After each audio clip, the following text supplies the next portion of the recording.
Good morning, everyone. Morning. I love coming to Featherstone. I always get a response when I say things like that. Sometimes I say good morning and people just go, So, great way to start the morning off with a good hearty response.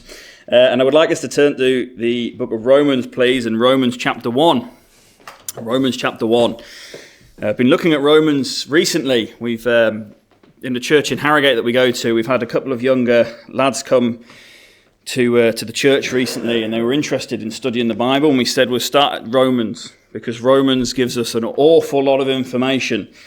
It's an extraordinary book, and we started at chapter 1 this week. We made it halfway through, which is pretty good, so I'm going to sort of start us off with a bit of Romans chapter 1 this morning. I'm going to read the first 17 verses, and it starts like this. Paul, a servant of Jesus Christ, called to be an apostle, separated unto the gospel of God, which he had promised afore by his prophets in the Holy Scriptures, concerning his Son Jesus Christ, our Lord, which was made of the seed of David according to the flesh, and declared to be the Son of God with power, according to the Spirit of holiness, by the resurrection from the dead, by whom we have received grace and apostleship for obedience to faith among all nations for his name, among whom are ye also the called of Jesus Christ. To all that be in Rome, beloved of God, called to be saints, grace to you and peace from God our Father and the Lord Jesus Christ. First I thank my God through Jesus Christ for you all, that your faith is spoken of throughout the whole world. For God is my witness, whom I serve with my spirit in the gospel of his Son, that without ceasing I make mention of you always in my prayers, making request, if by any means now at length I might have a prosperous journey by the will of God to come unto you.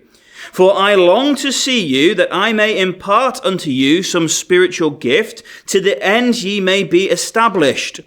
That is, that I may be comforted together with you by the mutual faith, both of you and me. Now I would not have you ignorant, brethren, that oftentimes I purposed to come unto you, but was let hitherto, that I might have some fruit among you also, even among the other Gentiles. I am debtor both to the Greeks and to the barbarians, both to the wise and to the unwise. So as much as is in me I am ready to preach the gospel to you that are at Rome also. For I am not ashamed of the gospel of Christ. For it is the power of God unto salvation to every one that believeth, to the Jew first and also to the Greek. For therein is the righteousness of God revealed from faith to faith, as it is written, the just shall live by faith. And we know that God will bless the reading of his word. As I was saying before, Romans is an extraordinary book, and it lays down some harsh truths as well. If we were to just continue reading on in Romans 1, Paul is about to start by telling the Roman believers how worthless we are. Okay? And John MacArthur put it like this in the book of Romans. He said, Romans is a book that will beat you down, but then pick you up again. And he's absolutely right. It is a book that tells us of some of the harshest truths of who we are as humanity, but also gives us a wonderful revelation of who the Lord Jesus Christ is. But before Paul goes on to speak about sin, before he speaks about wrath or justification, he starts Romans off by thinking about Christ himself. He's going to start off with who Christ is and what God has done for us as the foundation of his book, of his letter.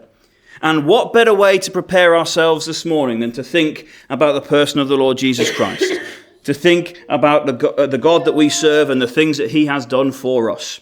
So I want to take a look at 4 quick key points that we can see about the gospel in these verses. And they are going to be quick, I promise. The first one, we learn that the gospel is God's gospel. The first 2 verses tell us that. Paul calls it the gospel of God. You see, the message that Paul is presenting to the church in Rome is not a new fad. It is not a new message. Now, bearing in mind, Paul is writing to a church which has Jews and Gentiles. And I suspect some of the Jews may have been a little bit concerned in the area that this was a new wave of Christianity. This was building on the Old Testament scriptures that they already knew. This was the fulfillment of the Old Testament scriptures. He talks about how God had presented this message through the prophets. We can see it all the way through the Old Testament, pointing forward to the person of the Lord Jesus Christ.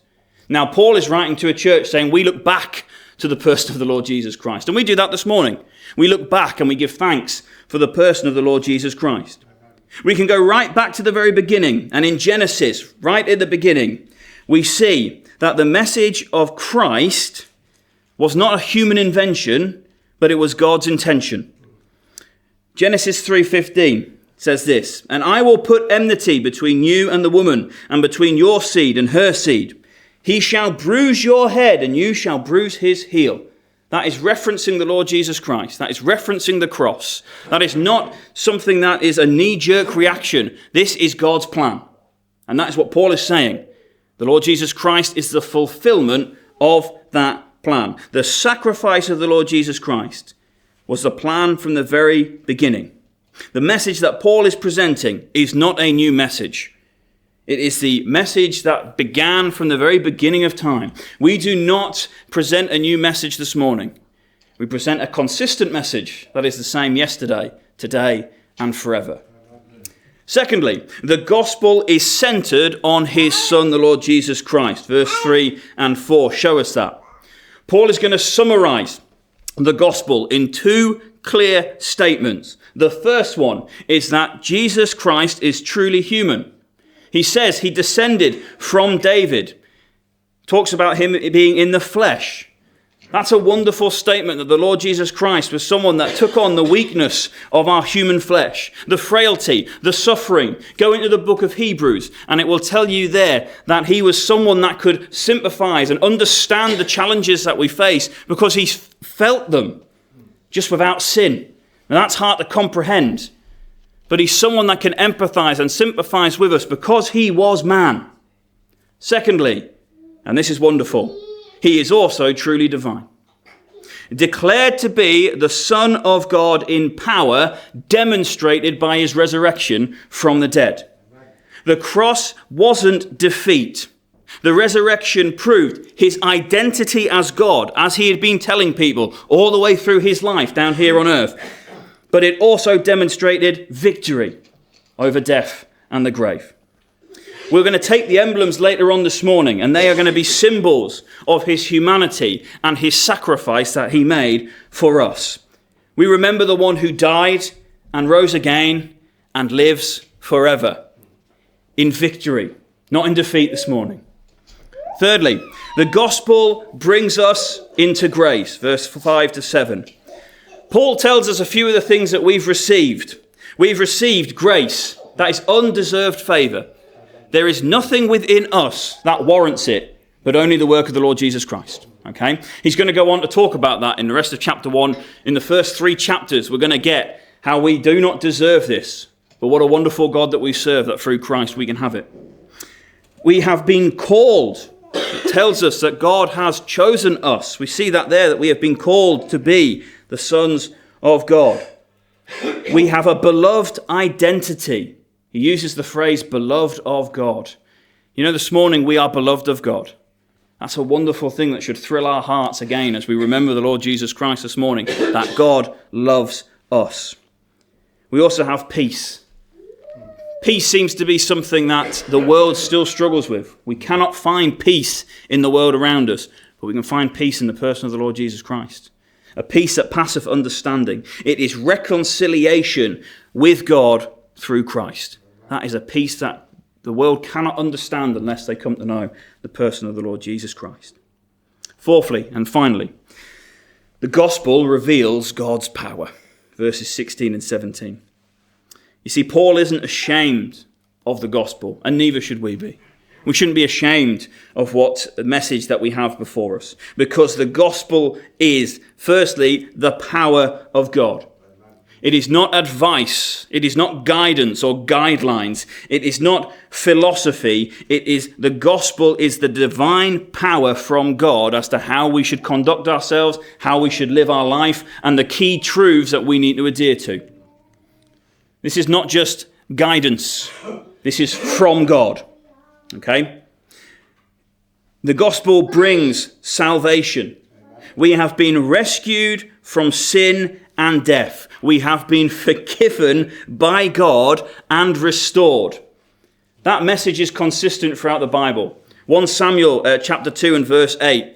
And I love this. This is probably why my daughter's called Hannah, because of this character in the Bible. It's Hannah's prayer. And Hannah in chapter 2 gives this long list as she prays to God, the God who can do all things. And she says this: He is the one who can lift us from the dung heap and set us among the princes. What a wonderful statement that is, that we who are undeserving can be taken from our position and put in a place amongst the princes. Thirdly, the gospel of God reveals righteousness by faith. We can be presented as righteous this morning through our faith in the Lord Jesus Christ. God has given us righteousness in a position when we could never earn it. But thankfully, through the work of the Lord Jesus Christ, we can be presented as righteous this morning. So this morning, when we remember the cross, it's not a symbol of weakness, but instead it is the place where God's power and righteousness were displayed most clearly. Amen. So Romans 1 lifts our hearts and our eyes this morning once again to the greatness of the Lord Jesus Christ, the one who was promised, the one who was God incarnate, the one who was crucified, who rose again and reigns on high today. So let's remember this morning, the gospel is God's gospel. The cross is God's plan. Christ is God's gift. And we are God's beloved. Shall we pray? Our God and our Father, we give thanks that this morning we are able to begin our time by thinking about the key in relation to the gospel. And we think of what that word means. It simply means good news. It is the good news that thy Son, the Lord Jesus Christ, offered up himself as a sacrifice so that each and every one of us may be able to have the privilege of being here this morning, to remember thy Son, to remember everything he has done for us. But our God and our Father, we give thanks that we come before a God who is all-powerful. And we are reminded that the event that we remember once again through the emblems on the table, as we look at the cross, it's not a scene of weakness. It's a scene of almighty power, where death was defeated. And 3 days later, we'll see the resurrection, which proves that point, proving that Christ was who he said he was, proving that Christ was the only one that could lay down his life and take it again. Amen. And our God and our Father, this morning, we give thanks that as we come before thee, we have a Saviour that is in heaven. We have a Saviour that intercedes on our behalf. And we have a Saviour that one day will come again and receive us unto himself. Amen. This morning, our God and our Father, as we take this time to be together in remembrance of the Lord Jesus Christ, may our hearts rejoice once again as we say once more and once less, because the day is coming when he will return to bring us to himself.